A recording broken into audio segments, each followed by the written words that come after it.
Hey, I'm Whit. Welcome. Let's crack the case on this new one from BOLDR. It's the Odyssey Regatta in Admiral Blue, limited edition, right here on Watch Whit.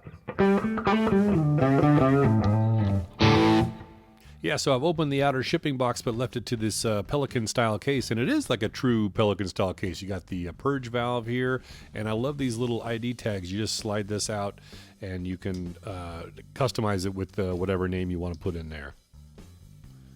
Pretty cool, but here we go, cracking it open.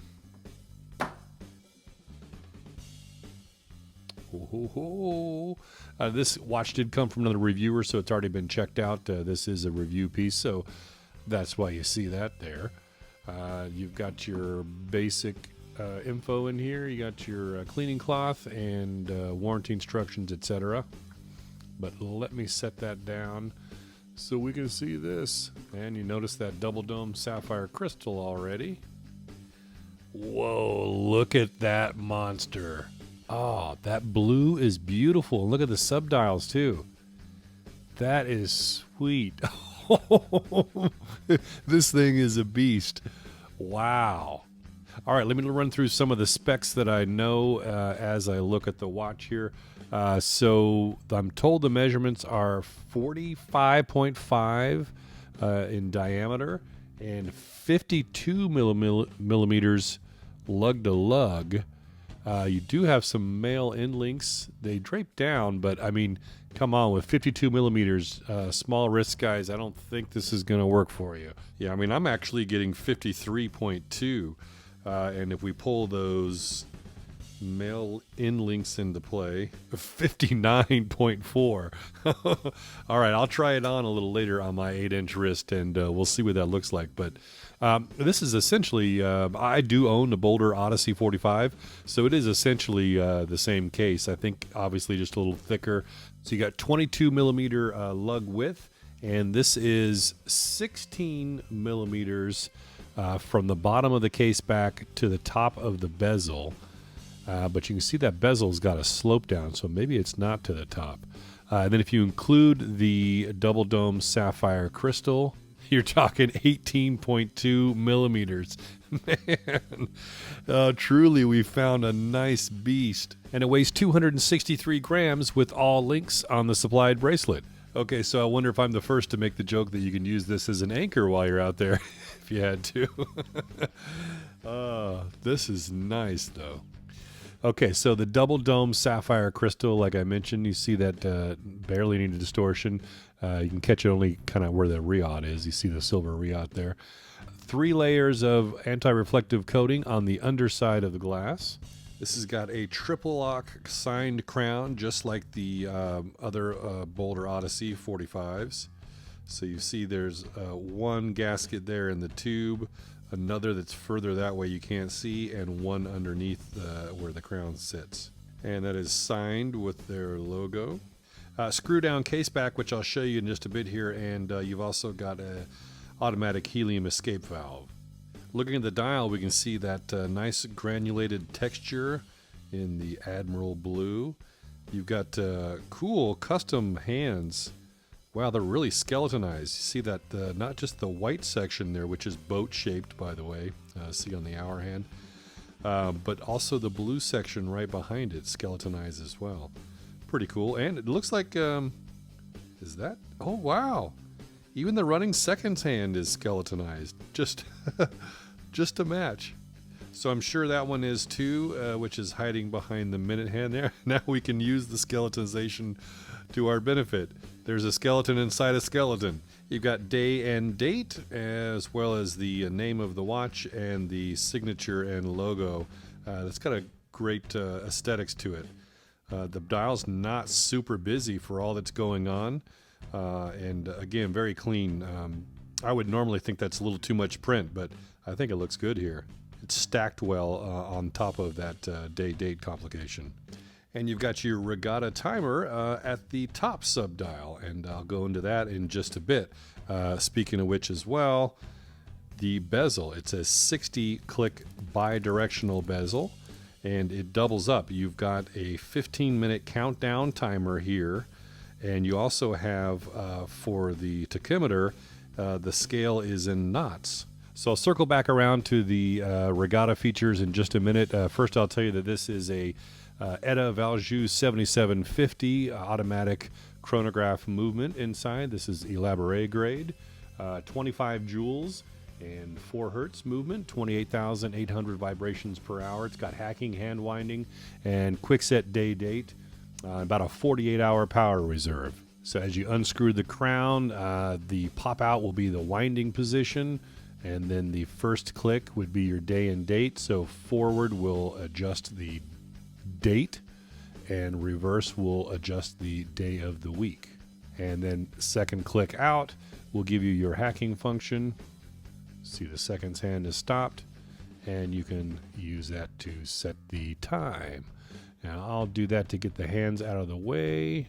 Oh, but first I want to see something. Check this out. I have a feeling, look at that hour hand, right? With that skeletonization. You got a little bit of it with the minute hand, but look what's going to happen here. It's Wednesday still. That's pretty cool. Oh, and I should mention that the chronograph pushers are not screw down, just the main crown is.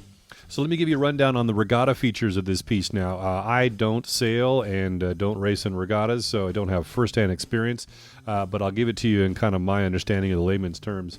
And these are kind of like dive watches as well, you know, that everybody uses dive computers. Well, there's, you know, digital regatta timers now, so it's just a fun nostalgia piece, and it is practical and usable if you are somebody who wants to use the device like that, though. So it's just like a normal chronograph. When you hit the start-stop button, you'll see this chronograph seconds hand start to go, and you can use that for any timing features that you'd like, as you would a normal chronograph. But when you start that, it also starts this 10-minute countdown timer. So if you're not familiar, a lot of regattas will start a 10-minute warning to the race starting. So it's not a fixed position start. You want to cross the start line at the time the horn blows, and you will be in position 10 minutes prior. So you need this 10-minute countdown timer to time out your arrival to the start line. So I'll try and throw in a shot that maybe have different sections of this as it gets down in that 10-minute section, and show you what it looks like. And then at the same time, I'll let you know about this 15-minute countdown timing bezel. So you could use that in any increments that you'd like. Some regattas will be a 5-minute pre-start, so you can just jump right ahead. So you can use that with your minute hand. So if I set this to 5 minutes, now I've got a countdown timer to the start of the race here at this dash. And so when you double up the tachymeter scale on the bezel, once you get to the starting line at 5 minutes, let's just move the bezel backwards so you see it here against the minute hand. But at that time it had gone to the 5 minutes.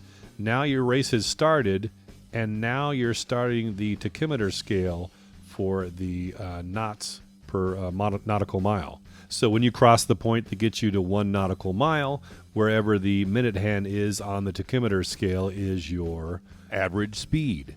And you'll also notice there's countdown markings on the Regatta as well. You see that 55, 50, 45. So those are more minute section to get you down to the starting point. So you see 10 seconds, 5 seconds.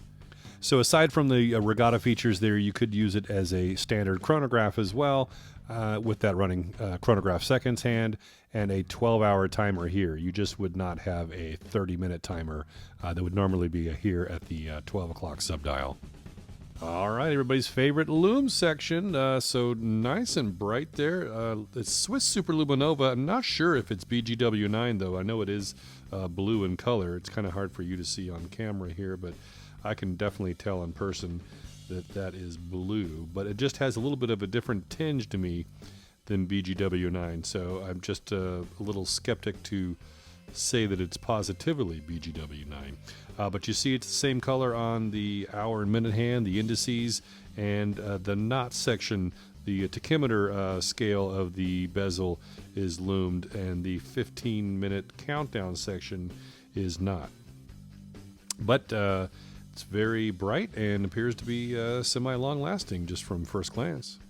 All right, I'm going to try it on. First, I'll tell you what I'm wearing today, though. This is the MMI Turret version 2. It's a 300-meter diver and just beautiful orange accents, right? This loom just really pops in the daytime, too. It's almost like fluorescent. Full unboxing video right there, along with its brother, the chronograph. So the Turret from MMI. Check it out. That is chunky, huge, just demands attention. Man, that is got a great feeling, though. Again, this is not even sized to my wrist. It's just got, oh, I didn't show you the bracelet. I guess I can do that. Faceted links here, solid, fold over safety latch, double push button with the BOLDR signature and logo, and then a milled clasp. Oh, and somebody left a sticker behind. It's coming off.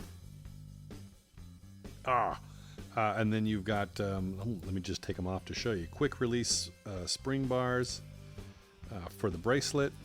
And then that way now we can get in and see this case back too. I promised you that earlier. Sapphire Odyssey Regatta, water resistance 500 meters, 1,650 feet. Then there is the serial or the number 39 of 100. That's right, this is limited edition. Automatic. Valjoux 7750, and then you've got this limited edition artwork. That looks cool with the different lighting, right? It's like a wave pattern of a sailboat.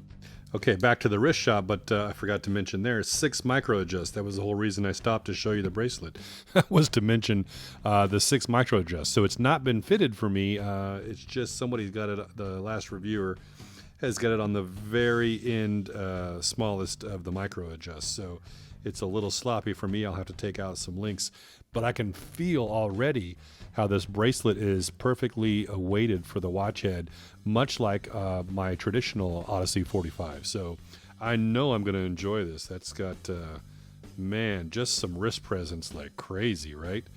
See that double dome crystal reflecting my light as well. But wow, 8-inch wrist is what you see this on. So for your reference on size, like you can see, that's what I was talking about with that really long lug to lug. You're going to have a big wrist to pull this off nicely. I'm not saying you couldn't pull it off with smaller wrists, but it's definitely not going to have quite that tailored look. So how do you get this bad boy? Well, these are limited to 100 pieces, and they coupled them into 2 segments of 50. So the first 50 sold out already. The next 50 just went available for pre-sale today on June 6th. I'll leave a link down below to the watch on their website. These are $14.99 US, but right now, at the time of this filming, they're discounted to $12.99, and that includes free shipping. Do you have what it takes to strap on this beast? Let me know in the comments section if this one's for you or not. I'd love to get your take on it. And if you like this video, hit that thumbs up button. It helps out the channel a lot. I'll catch you in the next video. I'm Whit with so many watches, so little time.